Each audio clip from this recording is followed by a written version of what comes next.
Peace! What's up, guys? Mr. Jericho! You guys want me to do that? No problem, guys. Today is gonna be... Turn the lights on. I think that's a cool intro. I'm gonna use that for every video. Anyways, I'm gonna pause real quick. Disappeared from the surrounding houses. The town I had been... There you go, guys. Finally, find the fucker. I remember the quiet, every factor of that night. I remember the deafening silence most of all, and the pressure it seemed to put on my thoughts. I drove through the streets of the town I had been raised in as if I was a stranger, but I couldn't understand why. I just drove. Even though I was on my way home, I drove by my street and kept going without any destination in mind. I saw the life and the lights just disappear from the surrounding houses the further I drove, only to find myself in a newly developing neighborhood in the outskirts of town. The houses were barely up, nothing but concrete foundations and wooden beams for the floors were pretty much all that was visible, and I have to say, I was shocked. I haven't driven through this section since before the construction started, but the complete change from the miles of forest to ready-made homes took me back a bit. As I came up to the end of the development, I sat at the crossroad and tried as hard as I could to remember what led me here in the first place. That's why I looked to the clock on the dashboard, and the time it read, along with the day I knew it was, only to realize there was only one way for me to go. Instead of turning left or right, despite the quickest way back to my house was the left to the main street, I went straight ahead and down this old road that I hadn't traveled in years. With nothing but trees on either side of me, the spaces between one street light to the next were a lot longer than I remembered them being, which left me in the dark most of the ride. Still with no real understanding why I just didn't go home in the beginning, I came up to another crossroad, but this one was different.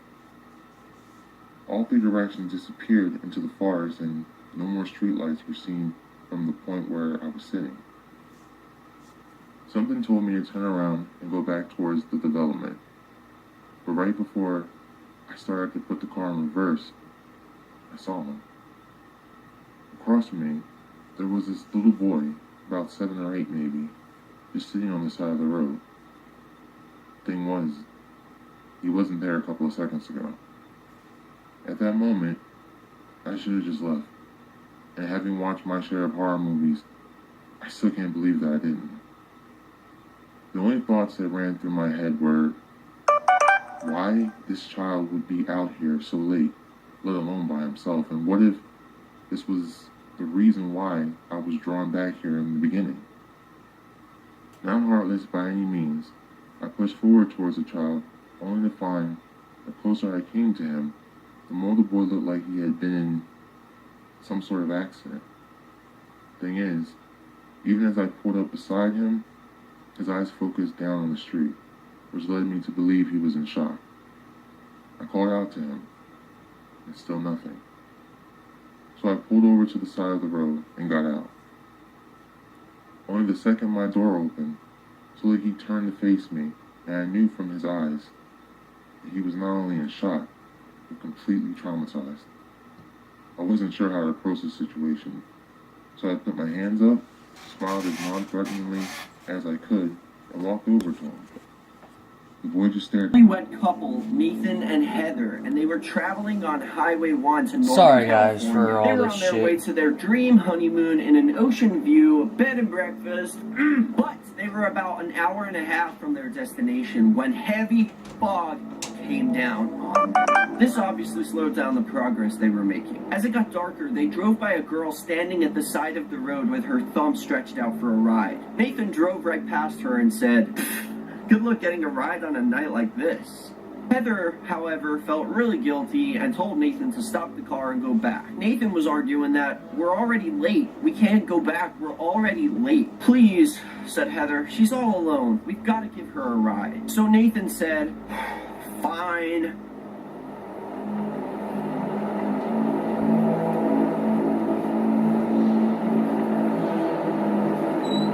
And he turned the car around. Now, upon approaching the girl from the other side, they noticed that her dress was shredded and her face was extremely pale. Heather winded down the window and said, "Hey, can we give you a ride?" The girl replied, "Oh, thank you. I have to get home.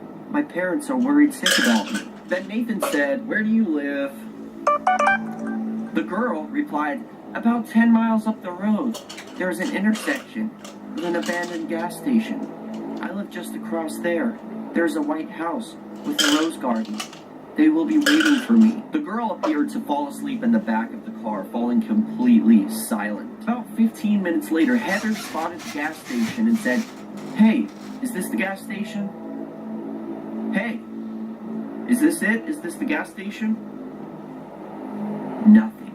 They turned around to realize the girl was gone. Both of them completely freaked out. Nathan pulled into the driveway of the white house with the rose garden. As they tried to comprehend what the heck just happened, an elderly couple walk out the house onto the porch. The man calls out, "Hey there, can I help you?" To which Nathan replied, "Yes, sir," and explained to him all about this girl who sent them to their address. The man turned around and said, "Don't worry, you're not crazy, and you're not the only ones. She's our daughter. She passed away 7 years ago. She was killed in a hit and run out on the highway. They never caught who did it." Nathan and Heather sat there completely speechless when the old couple asked them to come in for a drink. But Heather croaked out, no, thank you, but we really should get going. We're running late. We're late.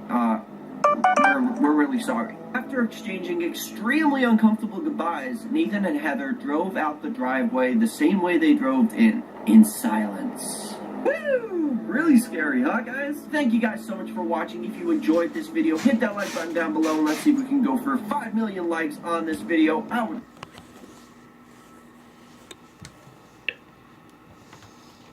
Sorry, guys.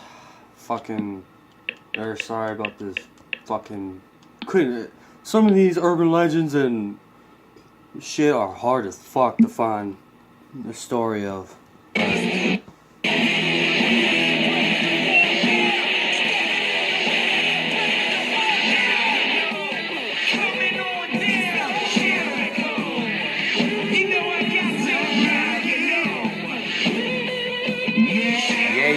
Yeah. That's all I got for you guys today. For tonight. Sorry about the